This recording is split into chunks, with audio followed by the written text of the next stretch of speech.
میں بعد میں سوچ کر ان کے متعلق کوئی فیصلہ کر سکوں۔ علامہ مجلسی بہار الانوار میں فرماتے ہیں کہ اہل بیت علیہ السلام کے مردوں سے 12 افراد تھے۔ دربار یزید میں ان تمام کے گلے میں طوق اور زنجیر ڈالے گئے تھے۔ دربار سے واپسی پر زنجیر اتارنے کا حکم دیا گیا۔ صاحب کتاب حاضہ کا بیان ہے کہ اہل بیت علیہ السلام کے ان 12 قیدیوں کے نام کتب میں مذکور ہیں، صرف امام سجاد علیہ السلام اور امام باقر علیہ السلام جو 4 سال کے تھے، عمر بن الحسین، حسن بن حسن اور عمر بن حسن کا تذکرہ ہے۔ بہر صورت مرحوم قزوینی نے کتاب ریاض الاحزان میں لکھا ہے کہ جب آل اہل بیت کو قتل ہونے سے نجات ملی تو دوبارہ اس خرابہ زندہ میں جس کی چھت نہ تھی لایا گیا۔ تمام مستورات اپنے جوانوں اور شہیدوں کی یاد میں تڑپ تڑپ کر رو رہی تھیں۔ ہر گوشے میں 3-4 عورتیں ایک دوسرے کے گلے میں باہیں ڈال کر اپنے شہیدوں پر آنسو بہاتی رہیں، اور یتیم بچے اپنے زانوں پر ماتم کرتے رہے اور دل سے دکھی آہیں بھرتے رہے۔ مستورات اپنے جوانوں کے فراق میں، ان کی یاد میں آنکھوں سے بارش کی طرح آنسو بہا رہی تھیں، اور حالت یہ تھی کہ تمام بیبیاں سفر کی تھکی ماندی تھیں اور ان کے رنگ اڑے ہوئے تھے، چہرے زرد تھے، بدن کمزور تھے، تازیانوں سے جسم پر نیلے داغ تھے، بے خوابی اور گرسنگی کی وجہ سے انتہائی کمزوری ہو گئی تھی اور دلوں میں موت کی تمنا تھی۔ دنیا سے سیر ہو چکی تھی اور خدا سے مناجات کرتی تھیں۔ اب ہیڈنگ خرابہ شام کے زندان میں پریشانی۔ لکھا ہے جب رات ہوئی اور تاریکی چھا گئی تو تمام غم اہل بیت علیہ السلام کے دلوں میں تازہ ہو گیا، کیونکہ ایک طرف خرابے کی دیواروں کے شگافوں اور دوسری طرف رات کی تاریکی کی وحشت سے بچے اور بچیاں خوف سے لرز رہے تھے۔ نہ بچھانے کے لیے فرش تھا کہ اس پر بیٹھ سکے، نہ چراغ تھا کہ روشنی کر لیں، نہ پانی تھا کہ تشنگی دور کر لیں، نہ کھانے کی کوئی چیز موجود تھی۔ اس کے بعد لکھا ہے انورٹڈ کاما میں کہ غربت کی حالت میں ایک دوسرے کے ساتھ جمع ہو کر بیٹھے تھے۔ اطاعت، عبادت اور نماز کے بعد مستورات نے بچے گود میں لیے اور سوز و گداز میں نوحہ پڑھنے لگی۔ سب قیدی و وحشت و اضطراب میں تھے کہ شاید خرابہ کی دیواریں اوپر گر جائیں گی، انورٹڈ کاما کلوز۔ بس خدا جانتا ہے کہ مشکل سے اہل بیت علیہ السلام نے رات گزاری، اور تمام مستورات اور بچوں کا درد جناب زینب سلام اللہ علیہا کو تھا۔ آپ پوری رات جاگتی رہیں اور بچوں اور مستورات کو تسلیاں دیتی رہیں۔ خلاصہ یہ کہ مخدرات عصمت نے یہ رات نوحہ و زاری میں گزاری اور جی بھر کر اپنے شہیدوں پر روتی رہیں، کیونکہ اس سے پہلے سپاہی رونے بھی نہ دیتے تھے۔ اس زندان میں نگہبان نہ تھے، لہٰذا تمام ماؤں اور بہنوں نے کھل کر عزاداری کی اور اپنے دل کے غم کو ذرا ہلکا کیا۔ جناب زینب سلام اللہ علیہا مرثیہ پڑھتی تھیں اور باقی سب روتے تھے۔ علامہ مجلسی نے بہار میں بی بی پاک سلام اللہ علیہا کا یہ مرثیہ نقل کیا ہے۔ یہ مرثیہ کیونکہ عربی میں ہے، لیکن اس کے بارے میں جو تفصیلات اردو میں وہ ہم مل کے پڑھتے ہیں انورٹڈ کاما میں کہ اے مستورات، میرے بھائی روز عاشور غریب و تنہا تشنا لبوں سے میدان میں کھڑے تھے اور فرماتے تھے، اے قوم، میرا باپ حیدر وصی پیغمبر صلی اللہ علیہ وآلہ وسلم ہے، اور میری ماں فاطمہ زہرا سلام اللہ علیہا شفیع یوم محشر ہے، اور میں حسین علیہ السلام رسول خدا صلی اللہ علیہ وآلہ وسلم کے دل کا چین ہوں۔ میری صرف ایک بات مان لو، یعنی فرزند رسول کی منت مانو اور میرے بچوں کو ایک گھونٹ پانی دے دو کہ ان کے جگر پیاس سے کباب ہو گئے ہیں۔ ان پیاس سے مرنے والوں کو پانی دو تاکہ وہ زندہ ہو جائیں۔ ان ملعونوں نے میرے بھائی کے جواب میں کہا کہ اے حسین علیہ السلام، تیرے لیے ہمارے پاس پانی نہیں بلکہ نیزے اور تلواریں ہیں، لیکن اگر تو ابن زیاد بریکٹ میں لکھا ہے حرام زادے کی بیعت کرے تو پھر پانی دیں گے، ورنہ جنگ کے لیے تیار ہو جاؤ۔ میرے بھائی نے فرمایا کہ میں جنگ کے لیے حاضر ہوں۔ پھر میرے بھائی نے اس قدر جنگ کی کہ میدان خالی ہو گیا، لیکن ہاتف غیبی نے انہیں پھر روک دیا، اور پھر سے شعبہ تیر ایک مبروس ملعون نے ایسا مارا کہ اسی تیر سے میرے بھائی زمین پر آ گرے اور دشمنوں نے خوشی کا اظہار کیا۔ اب یہاں پر اگلی ہیڈنگ آ گئی ہے خرابہ شام میں دختر امام حسین علیہ السلام کی شہادت۔ لکھا ہے زندان میں ستم رسیدہ اور داغ دیدہ اہل بیت علیہم السلام صبح و شام اپنے جوانوں پر گریہ وزاری کرتے تھے اور بیبیاں نوحہ کرتی تھیں اور کسی وقت بھی خاموش نہ ہوتی تھیں۔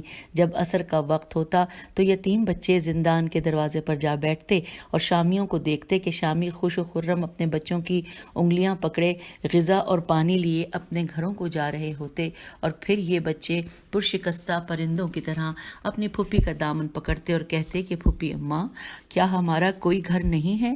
ہمارے باپ کہاں ہیں؟ ہم کب گھر جائیں گے؟ جناب زینب سلام اللہ علیہ فرماتی، کیوں نہیں بیٹے، ہمارے گھر مدینے میں ہیں، تمہارے بابا سفر پر گئے ہیں۔ تو وہ بچے کہتے کہ پھوپھی جان، جو سفر پر جاتا ہے آخر وہ واپس بھی تو آ جاتا ہے، ہمارے بابا تو ابھی تک نہیں آئے۔ ان بچوں میں ایک بچی امام حسین علیہ السلام کی بیٹی تھی جس کا نام فاطمہ تھا۔ ہجر و فراق کا درد لیے ہوئے بابا کے سینے پر سونے کی عادی یہ بچی تشنگی اور بھوک سے پریشان، سفر کی تکلیفیں اور ظالموں کے تماچے اور تازیانے، بابا اور بھائی کے داغ مفارقت، اونٹوں پر نیزے لگنے سے زخمی جسم، کانوں کے زیور اترنے سے زخمی کان، اپنی زندگی سے زیادہ غموں اور یتیمی نے اس بچی کو بہت متاثر کیا تھا۔ یتیمی اس کے سر اور چہرے سے ظاہر تھی۔ ایک رات بچی نے کہ غم زیادہ ہو گئے اور وہ شدت سے مضطرب تھیں اور بار بار بابا کو یاد کرتی تھیں اور بابا کے جمال کی زیارت کی اور آرزو کرتی تھیں۔ یہ بچی اگرچہ سن میں چھوٹی تھی لیکن ان کی عقل کامل تھی، اس لیے امام علیہ السلام کو بہت پیاری تھیں۔ اس بچی کی محبت کا بابا کے دل میں ایک مقام تھا۔ ہمیشہ بابا کے پاس بیٹھتی اور امام علیہ السلام اپنی شیریں زبان بیٹی کو پھول کی مانند اپنی بغل میں لے لیتے اور چومتے بھی تھے اور خوشبو بھی لیتے تھے، اور رات کو امام علیہ السلام کے پاس سوتی تھی۔ جب وہ اپنے بابا کی بے سر لاش پر آئیں تو اپنی پیشانی کو بابا کے گلے سے نکلنے والے خون سے رنگین کر لیا اور عرض کیا، بابا جان، جب رات ہو رہی ہے میں کہاں اور کس کے پاس سوؤں؟ یہاں پہ 2-3 سوالیہ نشان لگے ہوئے ہیں، اور اس کے بعد اگلی ہیڈنگ ہے روز عاشوراء اس بچی کی حالت۔ لکھا ہے، تمام اصحاب اور احباب کی شہادت کے بعد جب امام علیہ السلام خیام میں آئے تاکہ سب سے وداع کریں تو حضرت امام علیہ السلام کی ایک بیٹی جو 3 سالہ تھی آئی اور دیکھا کہ بابا سفر کرنے کا ارادہ رکھتے ہیں، تو بابا کے دامن کو پکڑا اور امام علیہ السلام نے بچی کو سینے سے لگایا اور پھول سے نازک چہرے کے بوسے لیے اور کبھی بے آب غنچے کی طرح مرجھائے ہوئے لبوں کو چوستے تھے اور جھولی میں بٹھا کر تسلیاں دیتے تھے۔ اس مظلومہ نے باپ سے کہا کہ بابا، میں بہت پیاسی ہوں، پیاس سے میرے جگر کو کباب کر دیا ہے۔ حضرت علیہ السلام نے بیٹی کو تسلی دی اور پھر لباس جہاد پہنا، اسلحہ جنگ لگایا، مستورات کو وصیتیں اور امام سجاد علیہ السلام کو سفارشات کرنے کے بعد خیمے سے باہر جانے کا ارادہ کیا تو بچی نے پھر بابا کا دامن پکڑ لیا اور رو کر کہا کہ بابا، ہمیں چھوڑ کر کہاں جا رہے ہو؟ امام نے فرمایا، بیٹی، میری آنکھوں کی ٹھنڈک، یہاں خیمے میں بیٹھی رہو، میں جاتا ہوں اور پانی کا سوال کرتا ہوں، شاید تمہارے لیے پانی لا سکوں۔ یہ فرمایا اور میدان کی طرف چلے گئے۔ لشکر پر حملہ کیا اور لشکر مکڑی کے غول کی طرح بکھر گیا اور فرات کا کنارہ خالی ہو گیا، اور پانی کے پاس پہنچے ہی تھے کہ لشکر والوں نے فریاد کی کہ اے حسین، تم پانی پینا چاہتے ہو جبکہ عرب تمہارے خیام کو لوٹنے لگے ہیں۔ یہ سنتے ہی، یہ جاننے کے باوجود کہ یہ جھوٹی خبر ہے، امام علیہ السلام نے پانی نہ پیا بلکہ بجائے پانی کے ایک تیر گلے پر لیا اور خیام کی طرف گھوڑا دوڑا کر آئے۔ بچی نے دیکھا کہ بابا کا گھوڑا آ رہا ہے تو خیمے سے نکل کر آگے دوڑی، دونوں ہاتھ بغل میں کیے اور عرض کیا، بابا جان، میرے لیے پانی لائے ہو؟ امام علیہ السلام نے فرمایا، میری لخت جگر نہیں لا سکا، صبر کرو، پھر جاتا ہوں، شاید اب پانی لاؤں۔ دوبارہ میدان میں گئے اور پھر بچی پانی کا انتظار کرتی رہی لیکن نہ پانی آیا اور نہ بابا کی زیارت کر سکی۔ لیکن جب قیدیوں کو مقتل سے گزارا جا رہا تھا اور امام حسین علیہ السلام کو اپنی مقتل کی خاک کو خون میں غلطاں دیکھا کہ بدن بغیر سر کے پڑا ہے تو تمام بیٹیاں لاش پر گر پڑیں۔ جناب فاطمہ سلام اللہ علیہ نے بابا کے گلے کا خون ہاتھوں پر لے کر اپنے پریشان بالوں کو خضاب کر لیا تھا۔ جب جناب زینب سلام اللہ علیہ نے بچی کی یہ حالت دیکھی، اس کے دامن کو پکڑا اور اس کے چہرے پر آستین کا پردہ بنایا تاکہ اپنے بابا کی یہ حالت نہ دیکھے، لیکن یہ بچی عقلاً کامل تھی، جانتی تھی کہ کیا ہو گیا ہے، اور پھوپھی اماں، مجھ سے کیوں چھپانا چاہتی ہو؟ اس لیے عرض کیا کہ پھوپھی اماں، مجھے چھوڑ دیں، میں بابا کو بوسے دے لوں اور جو وعدہ کر کے گئے تھے اس کا پوچھ تو لوں۔ سب پردہ داروں نے کہا کہ اے آنکھوں کی ٹھنڈک بیٹی، ابھی بابا کو نہ دیکھو، کل آ جائیں گے اور تمہارے لیے پانی لائیں گے۔ خلاصہ یہ کہ وہ دن گزرا، لیکن بچی ہمیشہ بابا کا حال پوچھتی رہتی تھی اور زار و قطار ہوتی تھی۔ وہ کہتی تھی کہ میرے بابا کہاں ہیں؟ تمام مستورات تسلیاں دے کر اس کو خاموش کراتی تھیں، حتیٰ کہ یہ قیدی کربلا سے کوفہ اور کوفہ سے شام آ گئے۔ شام کے راستے میں اس بچی نے شتر سواری سے بہت تکلیف کا اظہار کیا اور اپنی بہن سے کہا کہ اے بہن، اونٹ اتنی تیزی سے چلتے ہیں کہ مجھے سخت تکلیف ہوتی ہے اور میرا دل و جگر پانی پانی ہو گیا ہے۔ اس پرچم بردار ساربان سے کہو کہ ایک لہجہ اونٹوں کو روک دے تاکہ میں سانس لے لوں، یا انہیں آہستہ چلائے ورنہ میں مر جاؤں گی۔ ساربان سے پوچھو کہ ہم کب منزل تک پہنچیں گے۔ جب شام آئی تو دربار یزید کی حالت دیکھی، منزل خراب ہے، زندان دیکھا تو اس بی بی کا دل بہت آزردہ ہوا۔ نہ فرش، نہ چراغ، نہ پانی، نہ کھانا، دن کو سورج کی دھوپ اور رات کو گریا، کہیں سے سکون نہ تھا، دکھ ہی دکھ تھا۔ ایک رات بابا کی زیارت کو دل اس قدر مجبور ہوا کہ زانوں کو بغل میں لے کر سر کو زانوں پر رکھا اور بابا کے فراق میں رونا شروع کر دیا اور یہ فرمایا کہ بابا، اس خرابہ شام میں آپ کا انتظار کر رہی ہوں کہ شاید آپ آ جائیں۔ اب تو میری ہڈیاں بھی آپ کے فراق میں تحلیل ہو گئی ہیں، اب تو میری جان نکلنے ہی کو ہے، اب تو آ جاؤ۔ اب یہاں پر فارسی کا اشعار لکھے ہیں جس کا ترجمہ ہم پڑھ رہے ہیں انورٹڈ کاما کے۔ بابا، شام کے بازار دیکھے، ہمیں گالیاں دی گئیں، وہ سنی۔ اس زندان سے پریشان کن اور کوئی مقام نہ تھا، اور کوئی مقام تھا؟ یہاں پہ سوالیہ نشان ہے۔ شامی لڑکیوں کے سروں کے نیچے تکیے ہیں اور میں سر کے نیچے اینٹ رکھتی ہوں۔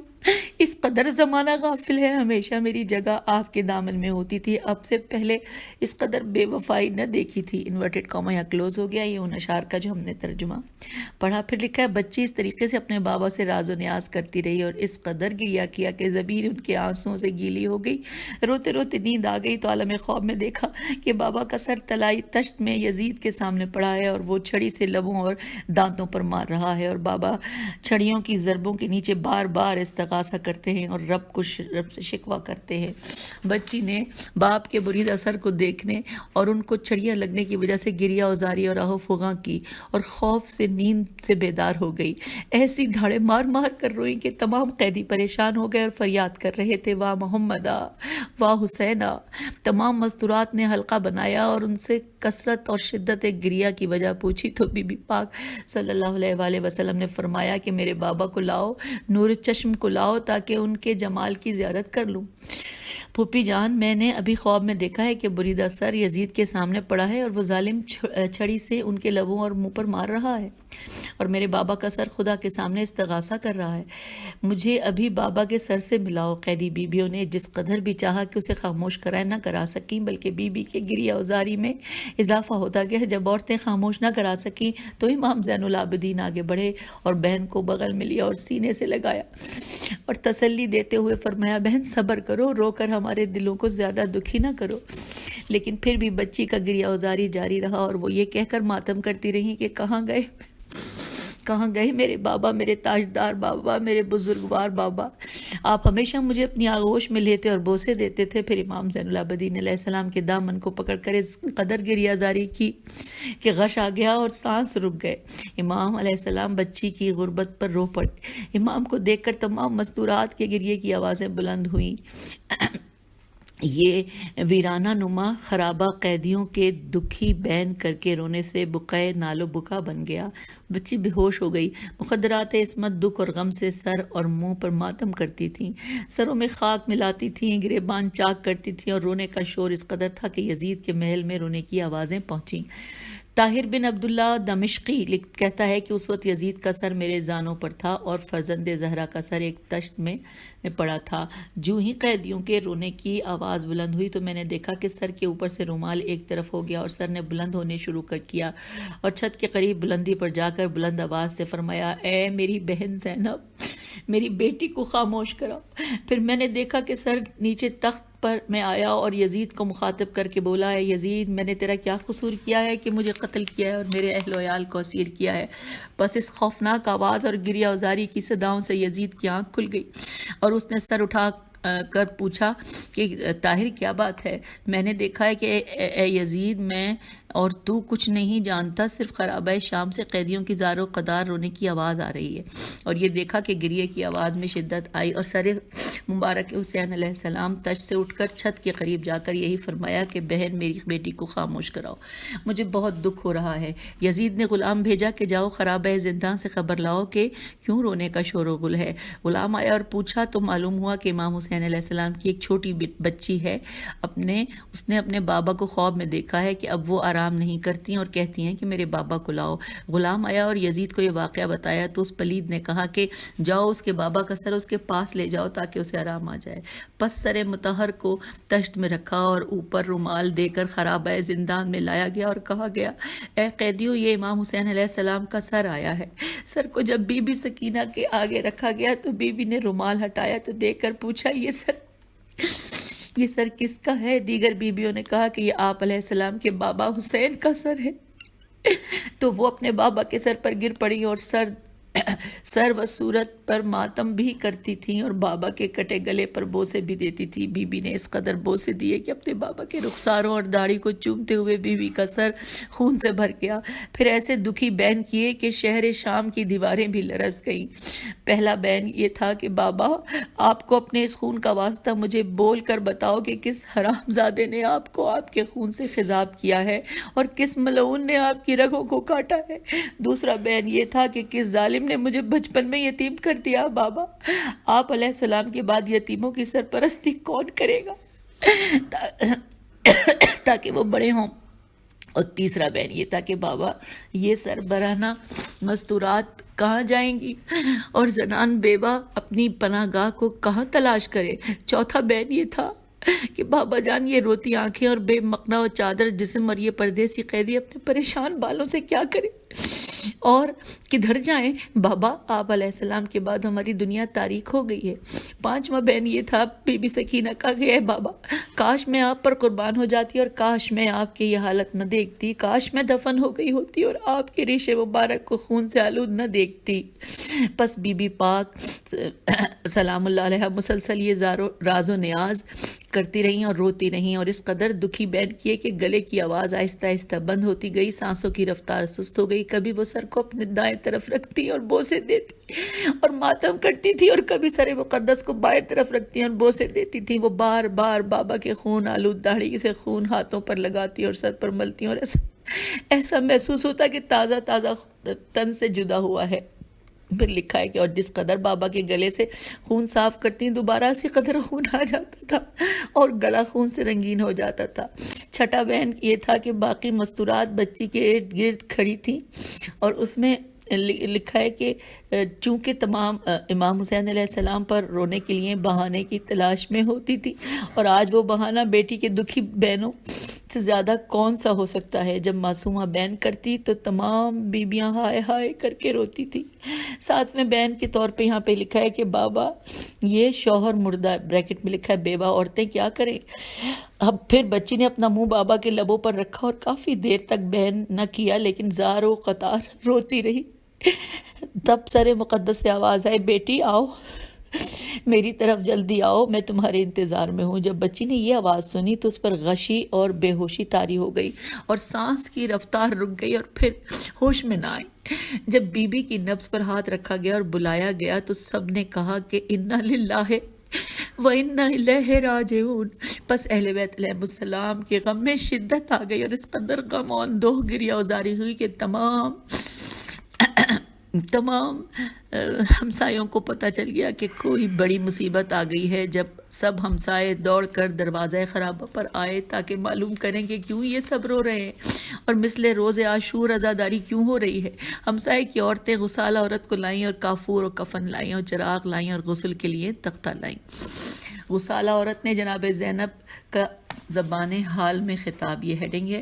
پھر لکھا ہے کہ جب معصومہ کو تخت پر لٹایا گیا کہ غسل دیا جائے تو بی بی زینب سلام اللہ علیہ نے زبان حال سے فرمایا ہوگا اے غسالہ اس یتیم بچی کو خدا کی خوشنودی کے لیے غسل دے دے اور یہ خیال نہ کرنا کہ یہ اہل روم سے ہے کہ جن کو غسل دینا تیرے لیے بعید ہے۔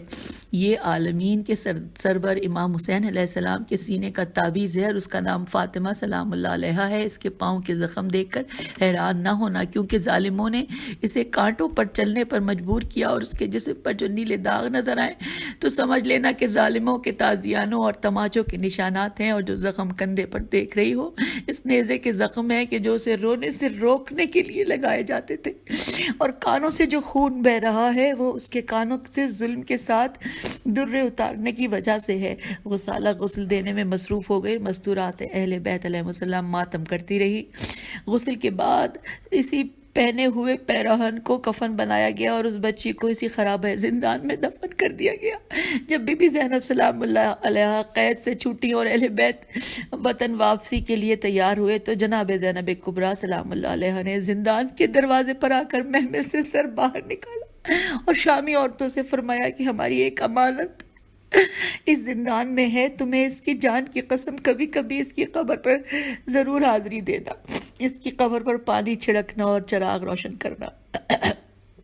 اب ہیڈنگ ہے مزید مرثیہ بزبان حال، لکھا ہے اے اہل شام، میں لہو لہو دل اور برستی آنکھوں سے تمہارے شہر سے جا رہی ہوں۔ تمہاری بے وفائی کی حد تھی کہ امام حسین علیہ السلام کے قتل ہونے کے بعد تم نے خوشیاں منائی اور مہندی لگائی۔ جن بیبیوں کے گھروں کا دربان جبرائیل تھا ان کو اسے خرابے میں رکھا گیا، اور جب تک ہم زندان میں رہی ہمارا بستر خاک اور تکیہ اینٹیں تھیں۔ اب میں جا رہی ہوں اور آنسو بہاتے ہوئے ایک وصیت کرتی ہوں کہ ہماری چھوٹی بچی کی قبر پر جو عالم غربت میں فوت ہوئی کبھی کبھی آ کر چراغ جلا دینا۔ اب یہاں پر ہیڈنگ ہے شامی خطیب کے خطبے کے جواب میں امام سجاد علیہ السلام کا انقلابی خطبہ، لکھا ہے شام میں اہل بیت علیہ السلام کے مصائب میں سے ایک مصیبت یہ بھی تھی کہ شامی خطیب بحکم یزید منبر پر آیا اور حجت خدا کی موجودگی کے باوجود اور لوگوں کے پرہجوم مجمع میں یزید کے آباء و اجداد کی مدح سرائی کی اور اولیاء کے شہنشاہ کی مذمت کی۔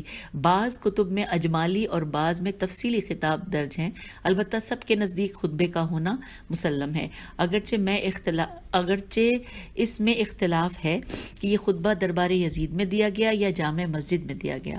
مرحوم سید لہوف میں اور دیگر مورخین بھی لکھتے ہیں کہ یہ دربار یزید میں وارد ہوا، اور بعض دیگر نے جامع مسجد میں لکھا ہے جہاں لوگوں کا ہجوم تھا۔ شیخ تبریسی نے احتجاج میں، ابو مخنف نے اپنے مقتل میں، ابن شہر آشوب نے مناقب میں یہ خطبہ نقل کیا ہے، اور علامہ مجلسی نے بہار الانوار میں اس واقعے کو مناقب میں سے شمار کیا ہے اور دوسروں سے زیادہ مفصل اس خطبے کی تشریح کی ہے، اور وہ یہ ہے کہ یزید نے حکم دیا کہ لوگوں کو جمع کیا جائے، اور پھر ایک زبان دراز بدبخت خطیب کو حکم دیا کہ ممبر پر جا کر شہنشاہ اولیاء کی سخت مذمت کرے۔ خطیب بے نصیب اٹھا اور ممبر پر بیٹھ کر خطبہ شروع کر دیا۔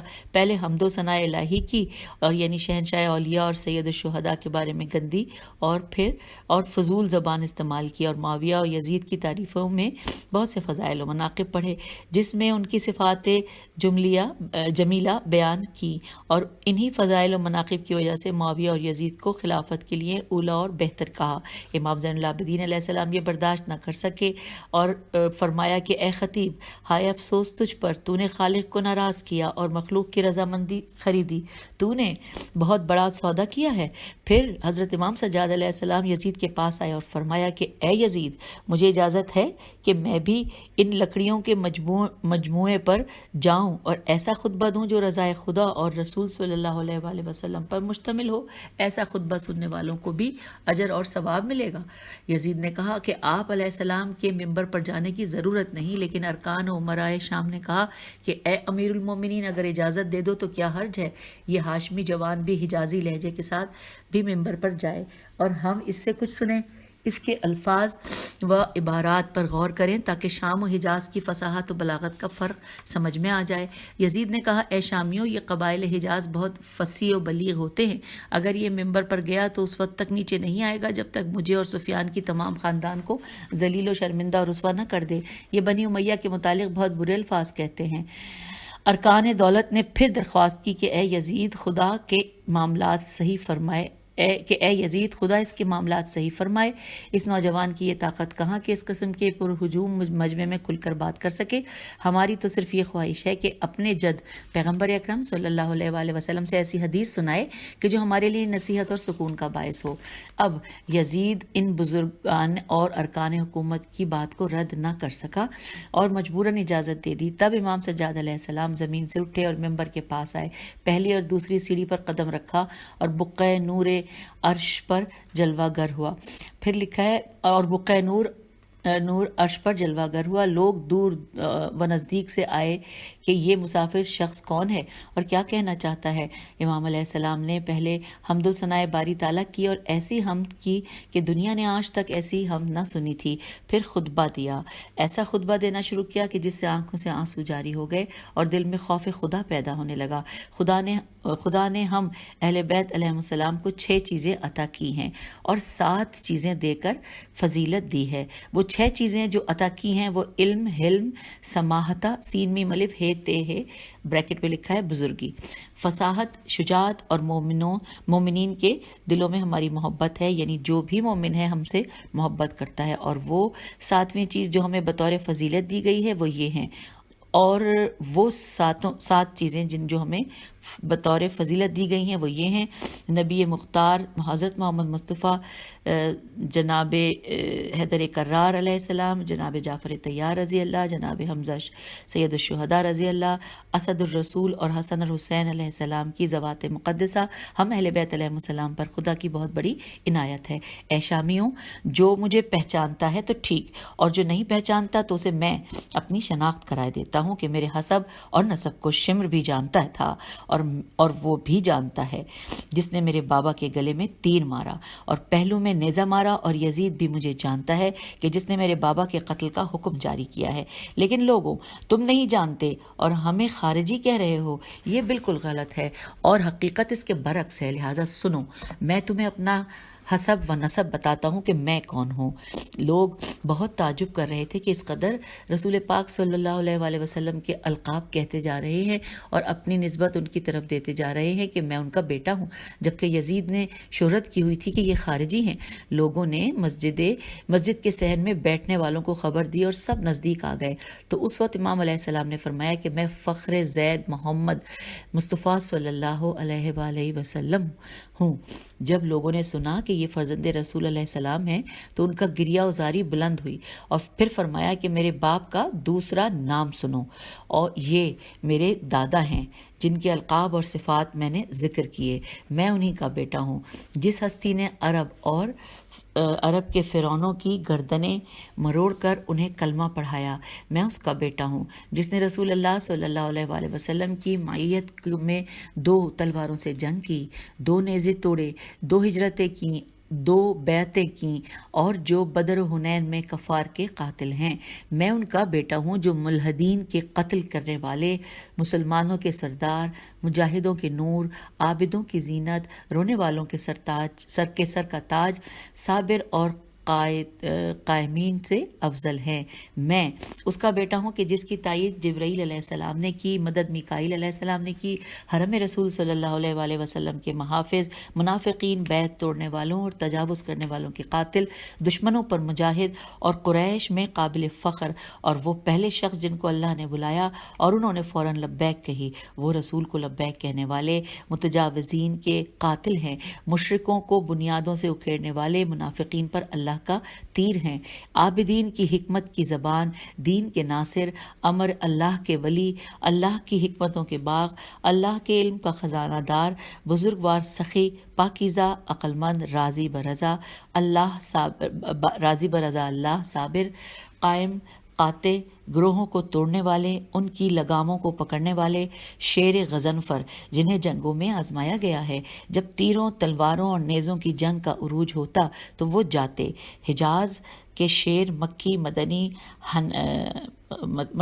خیفی، عقبی، بدری، احدی، شجری ہیں، جن کے وارث سبتین حسن علیہ السلام اور حسین علیہ السلام ہیں، وہ میرے دادا علی علیہ السلام بن ابی طالب علیہ السلام ہیں۔ اے شامیوں، میری دادی فاطمہ زہرا سلام اللہ علیہا ہیں۔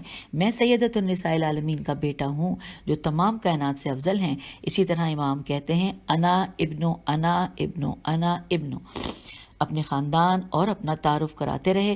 لوگ بڑے غور سے سن بھی رہے تھے اور ان کے آنسو بھی جاری تھے، اور روتے روتے ایک وہ وقت آیا کہ لوگ دھاڑے مار مار کر رونے لگے۔ پھر لکھا ہے کہ اور گریہ ازاری کا ایک ایسا شور بلند ہوا کہ ختم ہی نہ ہوتا تھا۔ اور پھر بریکٹ میں لکھا ہے اضافہ از مترجم، دیکھتے ہیں کہ مترجم نے کیا اضافہ کیا ہے۔ لکھا ہے کہ لوگوں کی بغاوت کے خطرے کو محسوس کر کے یزید نے مؤذن سے کہا کہ اذان دو۔ جب مؤذن نے کہا اشہد ان محمد رسول اللہ، تو امام علیہ السلام نے فرمایا کہ اے مؤذن رک جاؤ، اے یزید اب بتاؤ کہ یہ محمد صلی اللہ علیہ وآلہ وسلم کے جن کا نام اذان میں ہے، یہ میرے نانا صلی اللہ علیہ وآلہ وسلم ہیں یا تیرے نانا ہیں؟ یہاں پہ بریکٹ کلوز ہو گیا۔ اور اب آگے چلتے ہیں، یہاں پر ہیڈنگ ہے مزید خطبہ امام سجاد علیہ السلام بروایت ابو مخنف۔ لکھا ہے کہ پھر امام علیہ السلام نے فرمایا کہ اب امام علیہ السلام اپنے باپ کا، جنہیں یزید نے خارجی کی شہرت دے رکھی تھی، تعارف کرواتے ہوئے فرمایا مولا نے کہ میں مقتول کربلا کا بیٹا ہوں، میں اس کا بیٹا ہوں جس کے انصار کو قبر میں سکون ملا، میں اس کا بیٹا ہوں کہ جس کے بچوں کو ذبح کیا گیا، میں اس کا بیٹا ہوں جس کے خیموں کو دشمن نے آگ لگا دی، میں اس کا بیٹا ہوں جسے نہ غسل نہ کفن دیا گیا نہ دفن کیا گیا، میں اس کا بیٹا ہوں جس کے سر مبارک کو نوک نیزہ پر بلند کیا گیا، میں اس کا بیٹا ہوں کہ جن کے حرم کی توہین کی گئی۔ امام علیہ السلام نے یہ جملے رو کر کہے اور آنسو مسلسل جاری تھے۔ جب شامیوں نے امام علیہ السلام کا یہ کلام سنا تو گریے سے ان کی چیخیں نکل گئیں اور بلند آواز سے شامی رونے لگے اور شور و غل پیدا ہو گیا۔ اب لکھا ہے کہ یزید کو بغاوت کا خطرہ محسوس ہونے لگا، لہٰذا مؤذن سے کہا کہ تم اذان کہو تاکہ اس جوان کی تقریر بند ہو۔ مؤذن اٹھا اور کہا اللہ اکبر۔ امام نے فرمایا کہ اے مؤذن، تو نے خدا کو بزرگی سے یاد کیا ہے اور تو نے سچ کہا ہے۔ جب مؤذن نے کہا اشہد ان لا الہ الا اللہ، تو حضرت نے فرمایا ہر شخص یہی گواہی دیتا ہے اور میرے بال، میرا جسم، میرا گوشت پوست اور خون میری گواہی دیتا ہے کہ اللہ وحدہ لا شریک، یعنی اے شامیوں جان لو ہم مسلمان ہیں اور خارجی نہیں ہیں۔ جب مؤذن نے کہا اشہد ان محمد رسول اللہ، تو امام سجاد علیہ السلام نے گریہ کیا اور اس قدر روئے کہ تمام حاضرین بھی رونے لگے۔ حضرت نے روتے روتے فرط غم میں یہ کہا، اپنا امامہ سر سے اتار کر مؤذن کی طرف پھینکا اور فرمایا مؤذن تمہیں خدا کی قسم یہاں رک جاؤ۔ مؤذن رک گیا تو امام علیہ السلام نے یزید کو مخاطب کر کے فرمایا بتاؤ یہ محمد صلی اللہ علیہ وآلہ وسلم میرے جد ہیں یا تیرے جد؟ اگر تو کہے کہ میرے جد تو تو جھوٹ بولے گا، اور اگر کہے کہ محمد صلی اللہ علیہ وآلہ وسلم میرے جد امجد ہیں اور تیرے پیغمبر صلی اللہ علیہ وآلہ وسلم ہیں تو بتا کہ تو نے فرزند پیغمبر علیہ السلام کو کیوں قتل کیا ہے اور مجھے کیوں یتیم کیا ہے؟ یزید کے پاس کوئی جواب نہ تھا، لہٰذا اس نے کہا کہ مجھے نماز کی کوئی ضرورت نہیں، اور نماز پڑھے بغیر اٹھ کر مسجد سے باہر چلا گیا۔ مسجد کے لوگ اٹھے تو امام ممبر سے اترے تو تمام لوگ حضرت علیہ السلام کے ارد گرد جمع ہو گئے اور حضرت سے اپنی بے پرواہی کی معافی مانگتے رہے۔ منہال بن عمر کوفی اس مقام پر موجود تھا، وہ اٹھا اور امام سجاد علیہ السلام کی خدمت میں عرض کیا کہ آقا ان مشکل حالات میں آپ کیسے گزر بسر کر رہے ہیں؟ امام علیہ السلام نے فرمایا کہ اس کا کیا حال ہوگا جس کا باپ قتل کر دیا جائے اور اس کے ناصر قتل کر دیے جائیں۔ ان غربت میں ہمارا یہی حال ہے کہ جو تم دیکھ رہے ہو کہ ہمارے پردہ داروں کو ہر خاص و عام میں پھرایا گیا، نہ چادریں، نہ کھانا، نہ آرام۔ اے منہال، جو حال تم دیکھ رہے ہو میں کیا کروں؟ کیسے دن آ گئے؟ میں ایک ایسا قیدی ہوں کہ جسے ذلت اور خواری سے قیدی بنایا گیا ہے۔ اے منہال، زمانے نے مجھے اور میری اہل بیت علیہ السلام کو عزاداری اور غم کا لباس پہنا دیا ہے، ہمیں قوت اور کھانے کے بجائے مصیبتوں اور دکھوں کا زہر پلایا جا رہا ہے۔ میری اہل بیت علیہ السلام کا حال دیکھو کہ لوگوں کی انگلیوں کے اشارے ان کی طرف ہوتے ہیں، لوگوں سے گالیاں سنتے رہتے ہیں اور صبح و شام آنے والی مصیبتوں سے پریشان ہوتے رہتے ہیں۔ ایک وقت عرب فخر کرتے تھے عجموں پر کہ محمد مصطفیٰ صلی اللہ علیہ وآلہ وسلم ہم سے ہیں۔ قبیلہ قریش باقی قبائل پر فخر کرتا تھا کہ محمد مصطفیٰ صلی اللہ علیہ وآلہ وسلم ہمارے قبیلہ قریش سے ہیں اور ہم اسی محمد کی اولاد ہیں کہ کبھی لوگ ہم پر فخر کرتے تھے۔ البتہ ہماری یہ حالت ہوگی کہ جوان مارے گئے، ہمارے گھروں کو آگ لگا دی گئی ہے، ہماری عورتیں نامحرموں کے ہاتھوں قیدی ہیں، میرے بابا کے سر کو شہروں میں ہدیے کے طور پر لے جایا جاتا ہے، گویا ہماری کوئی حسب و نسب ہی نہیں۔ اب یہاں یزید کے قیدی ہیں اور کنیزوں اور غلاموں کی طرح ہمارے اوپر تنہائی اور غربت ہے۔ منہال نے پوچھا، مولا آپ کی اقامت کہاں ہے کہ وہاں آپ کے پاس حاضر ہوں؟ امام کے آنسو جاری ہو گئے اور فرمایا کہ ہم ایک خراب انما مکان میں قیدی ہیں۔ سامعین، یہاں پر پیج 554 پہ آپ سے اجازت چاہیں گے۔